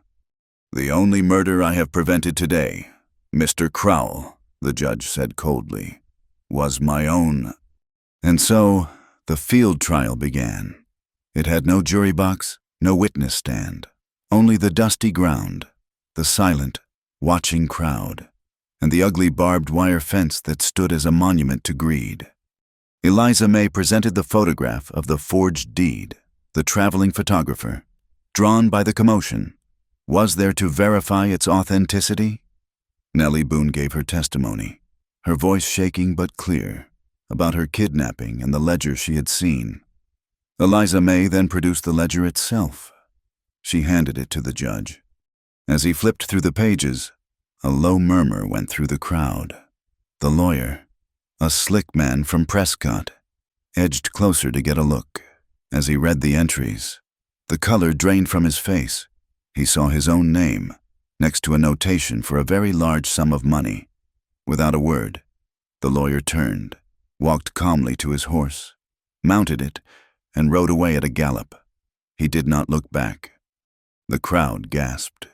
It was an admission of guilt more powerful than any testimony. Silas Crowell was left standing alone, his legal shield gone. Eliza May held up the burlap sack. "And this," she said, her voice ringing in the sudden silence, "is the poison he used to kill this spring?" The final piece of evidence was a human one. A young ranch hand, one of the men who had poisoned the water, was pushed forward. He was terrified, his eyes darting from Crowell to the crowd. Taza had spoken to him earlier, not with threats, but with a quiet appeal to honor, promising that his family would be protected by his own people if he spoke the truth. The young man's confession was a torrent of mumbled words, a story of a man who was paid to do a job he knew was wrong. Silas Crowell, his empire crumbling around him, fell back on his oldest and ugliest weapon. He turned to the crowd, his face purple with rage. "Are you going to listen to this?" he roared, pointing at Taza. "Are you going to let this savage, this redskin, turn you against one of your own? He is the enemy here. He wants to tear down everything we have built." The crowd shifted uncomfortably. The old prejudices ran deep. For a moment, it seemed as if Crowell's poison might work on them as well. Then Martha Carter stepped forward. She was not a speaker, not a leader, just a quiet woman who had endured too much. She faced the crowd, her voice not loud, but carrying a weight of absolute authority. "I have listened to Silas Crowell talk about his own for years," she said, her steady gaze sweeping over her neighbors. "But when the drought came, and our well ran dry, did he offer us water? No, he offered us a pittance for our land. My husband died working to find water for our cattle." Her voice broke for a moment, but she steadied it. "If justice only belongs to the skin color that is most numerous here, then my daughter and I would have died of thirst long ago. This is not about race. This is about water. And water has no color. It is either life or it is death. Her simple, powerful words cut through the prejudice and fear. She had spoken the fundamental truth of the desert, and it was undeniable. It was in this moment that Deputy Crane, seeing it all slipping away, made his final, desperate move. With his good hand, he drew his pistol, a wild, cornered look in his eyes. He aimed not at Taza, but at Eliza May. He never fired the shot. A single deafening crack echoed from Taza's rifle. Crane's gun flew from his hand, his fingers shattered, and he screamed, clutching his ruined hand to his chest. Before the Crane could even recover, Eliza May was upon him. She uncoiled the leather rein from her saddle, and with a series of swift, expert motions, she tied his hands behind his back. The crowd, which had been frozen in horror, erupted into a spontaneous cheer. Judge Patterson slammed his gavel, which was in fact a large rock, onto a flat boulder. Order, he roared. He looked at the scene before him, the bound and wounded deputy, the irrefutable evidence, the fleeing lawyer, and the unified community. This is not a formal court of law, but there is enough evidence before me to issue a preliminary judgment. He pointed at Crane. You are under arrest for attempted murder and kidnapping. He pointed at Crowell. You, sir, are to be held for formal trial in Prescott on charges of conspiracy, bribery, and attempted murder. He looked at the barbed wire fence, and as for this abomination, he said, his voice ringing with authority, cut it down. The water belongs to the valley. A cheer went up from the crowd, a sound of pure, unadulterated relief. Several men ran forward with wire cutters and axes. The first strand of barbed wire parted with a loud twang, a broken string on a devil's instrument. And from the earth, the water of Whisper Creek, finally freed, began to trickle back into its rightful channel. A small, hopeful sound, like the first sob of a long-awaited release. The cheers that had erupted when the barbed wire was cut faded into the vast silence of the desert afternoon.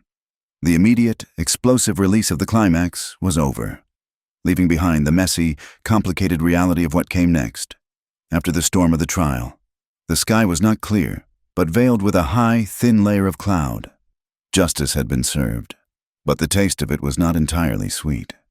Judge Patterson's bailiffs, with the help of a few deputized ranchers, led a sullen Silas Crowell and a whimpering, pain-crazed Deputy Crane away. Their departure left a vacuum, a space once filled by fear and power that was now just empty air. As the crowd began to disperse, Eliza May felt the shift. Some of her neighbors, the ones who had signed the complaint, came forward to clap her on the shoulder or offer a quiet, heartfelt word of thanks. But others, men who had worked for Crowell or who had simply been comfortable in the old order of things, gave her a wide berth. They avoided her eyes, their silence a clear and heavy judgment. She had upset the balance, invited an outsider into their affairs, and they would not soon forget it. The victory at Whisper Creek had not erased the town's prejudice. It had only forced it into the shadows. Taza stood apart from the crowd, a silent observer.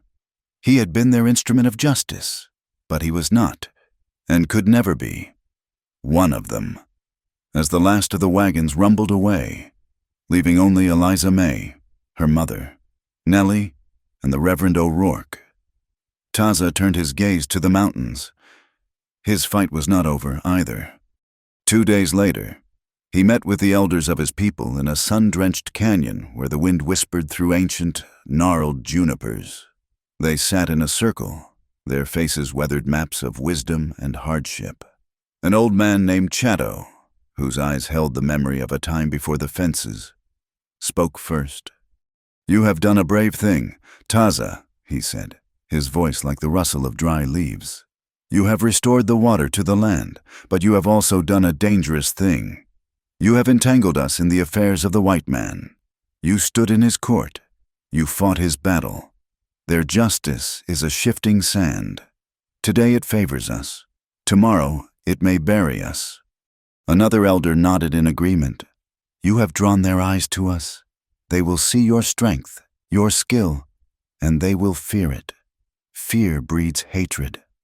Taza listened respectfully, his gaze never wavering.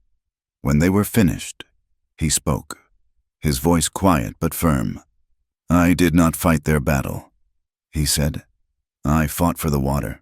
The water does not belong to them or to us. It belongs to the land and to life. Crowell was not just stealing from us. He was killing the land itself. I could not stand by and watch a man poison the heart of our world. If we hide from every fight that is not solely our own, we will soon find ourselves with nothing left to defend." He looked at each of them in turn. "I did not fight with the white man's anger or greed. I fought with the truth. The woman, Eliza May, she fought with the truth as well. I believe there is a path forward, not as one people, but as two peoples who share one land and one sky. We cannot drink from separate rivers when there is only one spring." His words, born of a hard-won conviction, settled the debate. There was still unease, still the deep, ingrained caution of a people who had learned not to trust. But there was also a glimmer of a new understanding. They gave him their blessing, a quiet acceptance of the new and difficult path he had chosen. Back at the Carter Ranch, the old pressures returned in new forms. The letter from the Prescott Bank arrived, a stark reminder of their financial fragility. The loan was due in 30 days. The banker wrote that while he was aware of the recent legal difficulties involving Mr. Crowell, a debt was still a debt. The letter was a polite but firm turn of the screw. Eliza May stared at it, the paper a symbol of a different kind of fence, one made of numbers and deadlines that was just as impassable as barbed wire. But the news of Crowell's downfall was traveling. A week later, another letter arrived from the same bank. The tone was markedly different. The banker, it seemed, had discovered that his own institution was mentioned in Crowell's ledger. He was now deeply concerned about any business arrangements that might have been made under duress. He was pleased to offer the Carter family a 6-month extension on their loan at a significantly reduced rate of interest as a gesture of community goodwill. "Goodwill," Eliza May snorted, reading the letter aloud to her mother. "He means he is terrified of being implicated in the trial." Martha simply smiled. Sometimes a man's fear can be put to good use. The community, shaken from its fearful complacency, began to heal itself. Reverend O'Rourke called a meeting in the small, stuffy church. He and Dr. Ruiz, the twin poles of the town's conscience and its practicality, laid out a plan.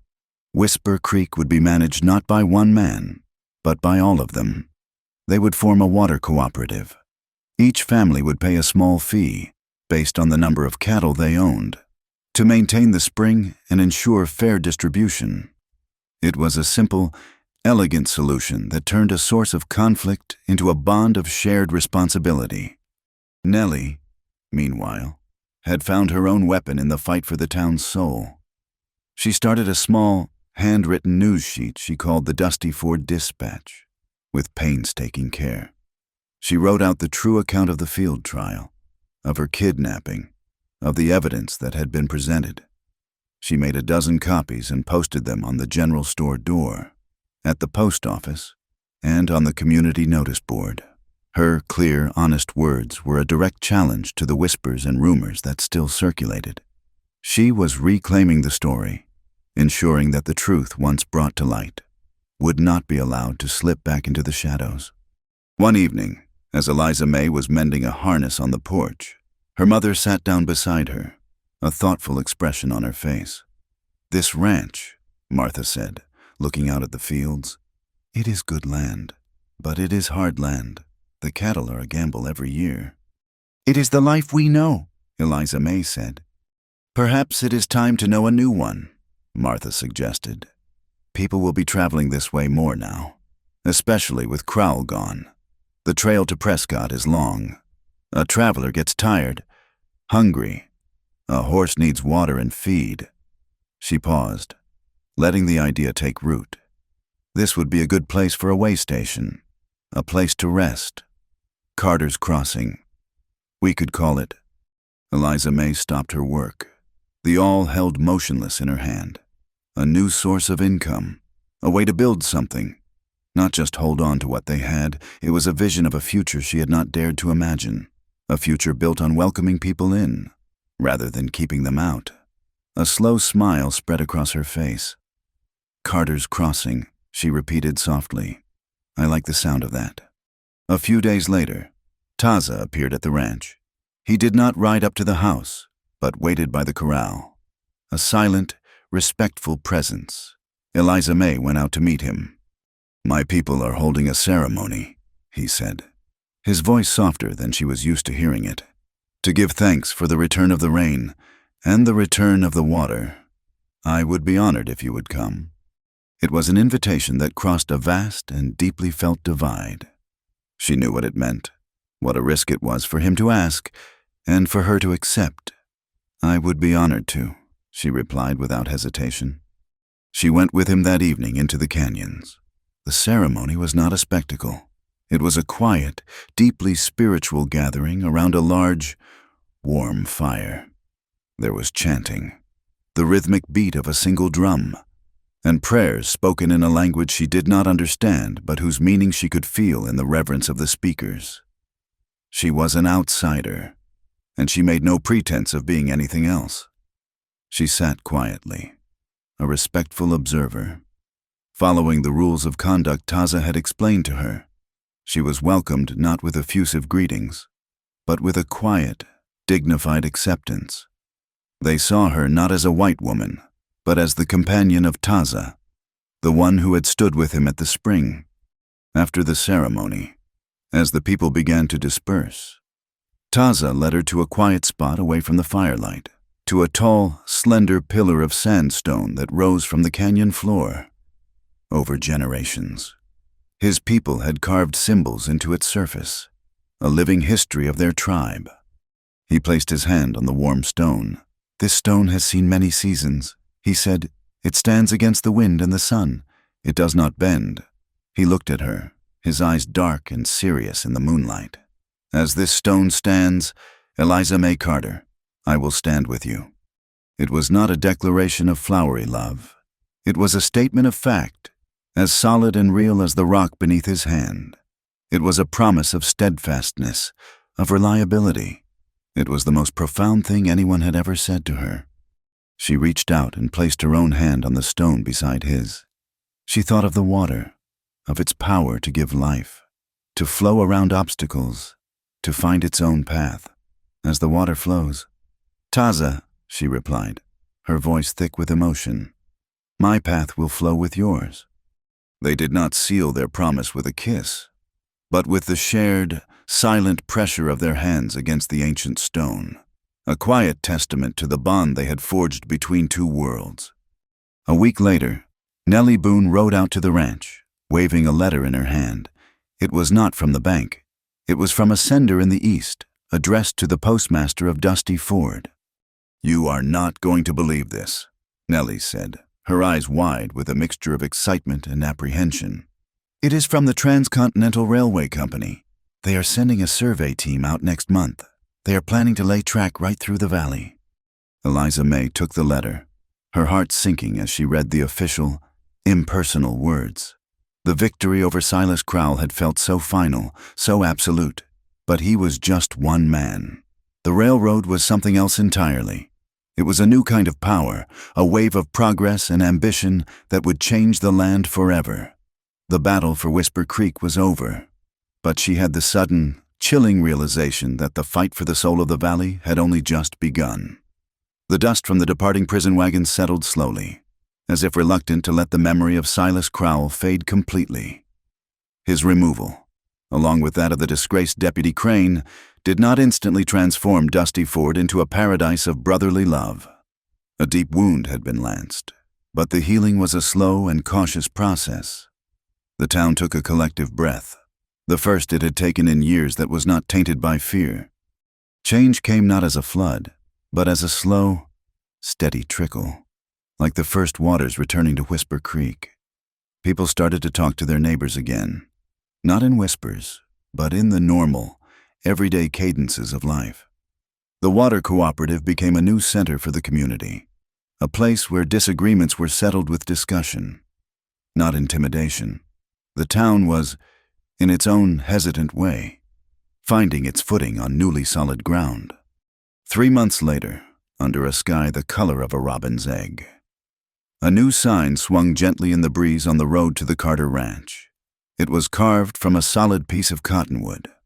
The letters burned dark and clear. Carter's Crossing. Martha's vision had become a reality. The small, sturdy way station, with a clean bunkhouse for travelers and a solid corral for their horses, stood as a testament to their resilience. It was a place of new beginnings, built on the foundations of the old. The opening day was a quiet success. A few families, hearing the news in town, rode out to offer their well wishes. Reverend O'Rourke gave a small blessing, and Dr. Ruiz, in a rare display of public approval, declared the well water to be the cleanest in the valley. Nellie Boone, whose dusty Ford Dispatch was now a weekly institution, took copious notes for her next edition. Eliza May, her hands happily stained with sawdust and fresh paint, moved through the small gathering, a genuine, easy smile on her face. She felt a lightness she had not known was possible, the lifting of a burden she had carried for so long she had forgotten what it was like to be without it. Taza stood near the corral, watching her. He did not mingle with the townsfolk, but his presence was a solid, reassuring anchor. Later, as the last of the visitors departed, Eliza May walked over to him, wiping her hands on her apron. "Well," she said, a playful glint in her eye, "the doors are officially open. We have water, feed, and a roof for weary travelers." She leaned against the corral fence beside him. "The rules are simple. Guests pay in advance for their keep." She paused, her smile widening. "And anyone with an eye for my heart has to get in line behind the others." Taza looked at her, his expression impassive, but his eyes held a deep, warm light. He turned his gaze from her to the distant mountains, then back again. "I got in line," he said, his voice a low, matter-of-fact rumble during the sandstorm last year. The quiet sincerity of his words stole her breath and her wit. All she could do was look at him, her heart so full it felt like it might burst. In his simple statement, he had swept away all the complications, all the fears, all the impossible divides between their worlds, and left only the simple, unshakable truth of their connection. He had been there first. He had always been there. That night, as a sliver of moon rose over the valley, they rode together. They did not take the high mountain trails or the dusty road to town. They followed the gentle, winding path of Whisper Creek. The sound of the water, a happy, gurgling music, filled the quiet air.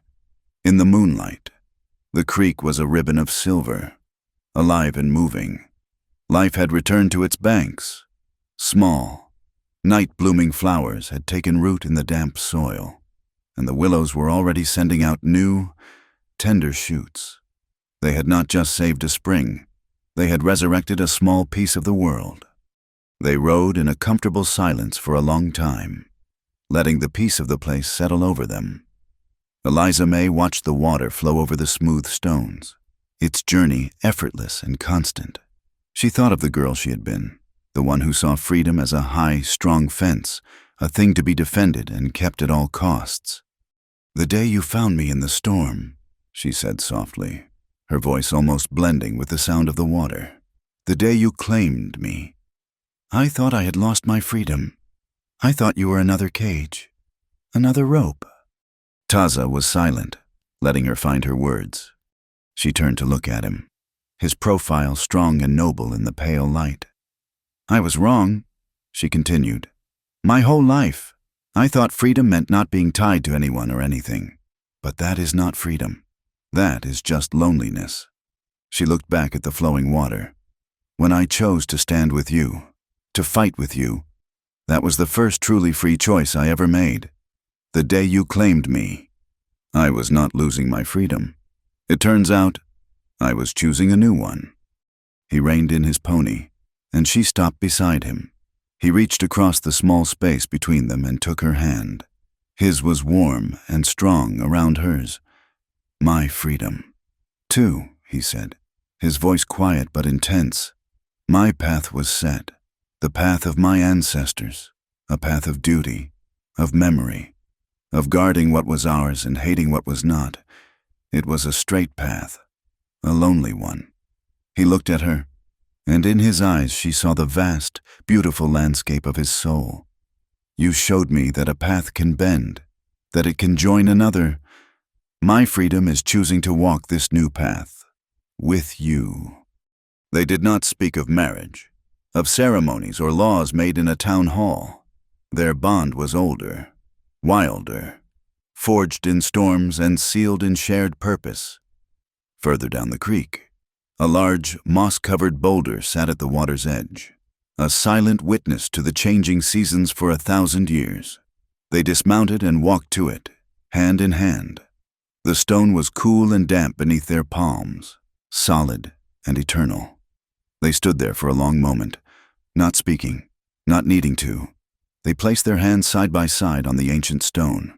It was a quiet vow, a promise made not just to each other, but to the land itself. A promise to protect this water, this life, to protect each other. It was a marriage of the heart, witnessed by the moon and the flowing creek. The future remained an unwritten map. The iron horse was coming, a harbinger of a new age, bringing with it a new kind of greed, a new set of challenges that would make Silas Crowell seem small and simple by comparison.